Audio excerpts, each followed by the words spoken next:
When you love a memory so much, you carry it with you wherever you go. I've been doing just that, more than just one memory, as a matter of fact. Since 1979, I've been carrying the beautiful memories of Institut Montana Zuckerberg with me everywhere I went. I didn't only go to school there. My future was being shaped at the time, as those memories were in the making. I've spoken about these memories to everyone I've known for the past 42 years. I've also shared these memories with people I've only met once, on trains, buses and planes. This is how dear these memories are to me.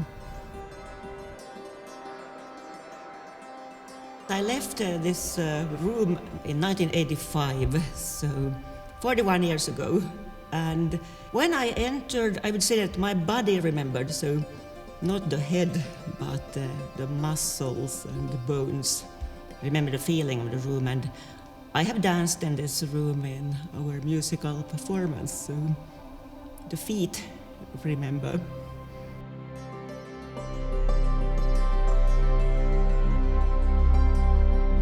Behind Pia's calm presence lies a lifetime devoted to understanding how people connect, learn and grow. Her path has been shaped by curiosity, creativity and years of quiet dedication to her craft. I grew up in Vantaa.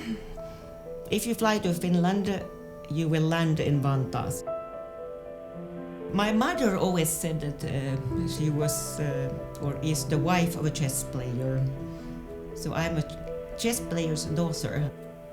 You can see me playing with the magnetic chess buttons. And this is spring 1969, and my father won the most important chess tournament in Finland that spring, so he was at the top. And when I was 5, I accidentally started with a Sicilian opening, so my father thought I was a chess genius, but that was the end of my chess career, as this was just by coincidence.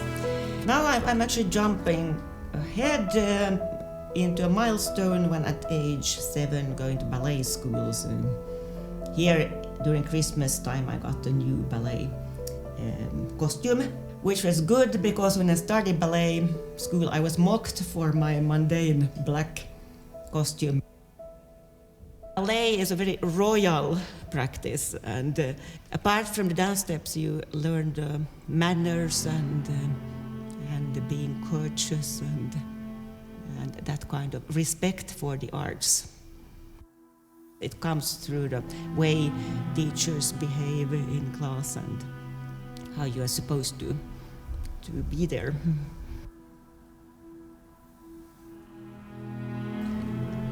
So, to the next chapter. Montana came as a total surprise. I remember this was in November 1983, and I came home from school in the afternoon, and then my parents had some news. They said that we will have to move to Switzerland by the end of the year. When the Swiss cantonal school system refused to accept Finnish students who didn't yet speak German, Pia's father began searching for another path.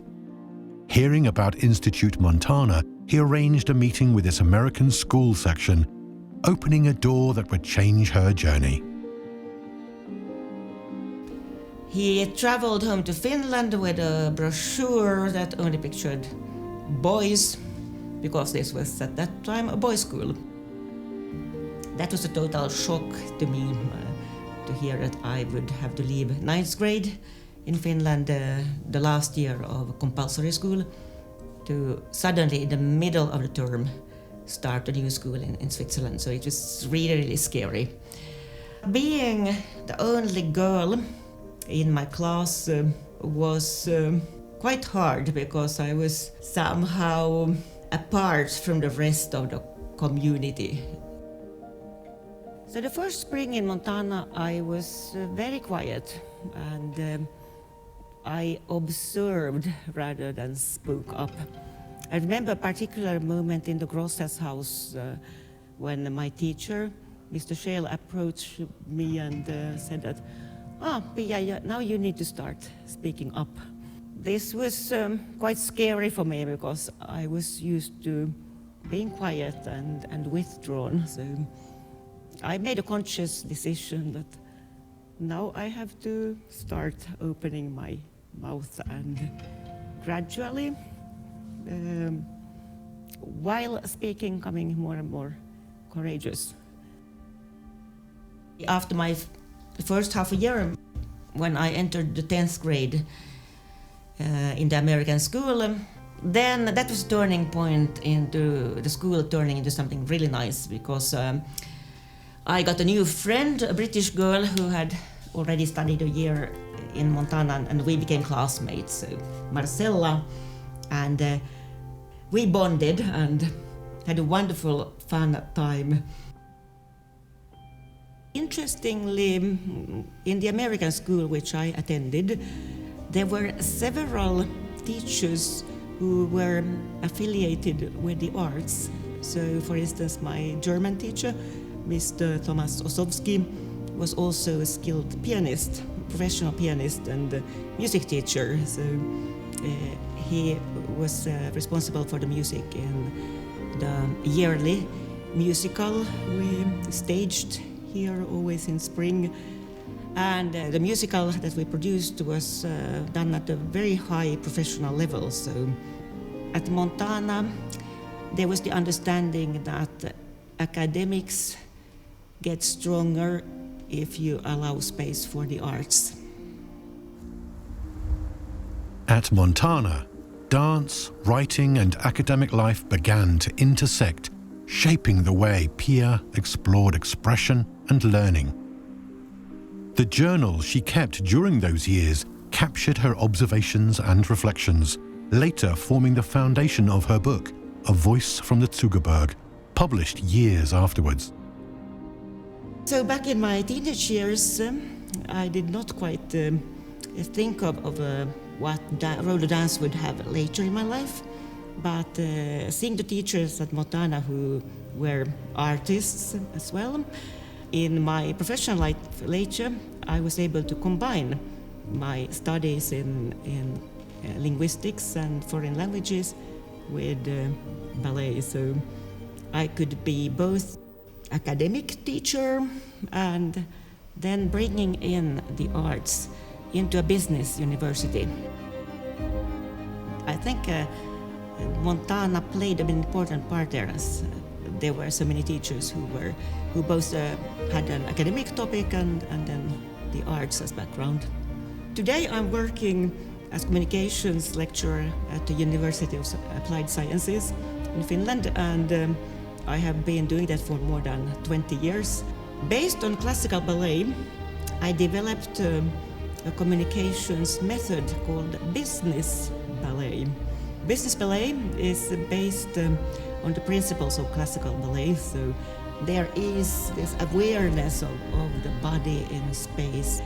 So today I will be teaching a business ballet workshop to people here at Montana. When learning about this documentary, I immediately had a feeling that I wish to bring business ballet to Montana and to this very beautiful room here in Felsenegg, where I danced 41 years ago. Maybe business ballet was already born at that point. And much later, I went to study languages at university and also training as a professional dance teacher, and then combining both into business ballet. So today, people in Montana will see what the result of their education brought to me.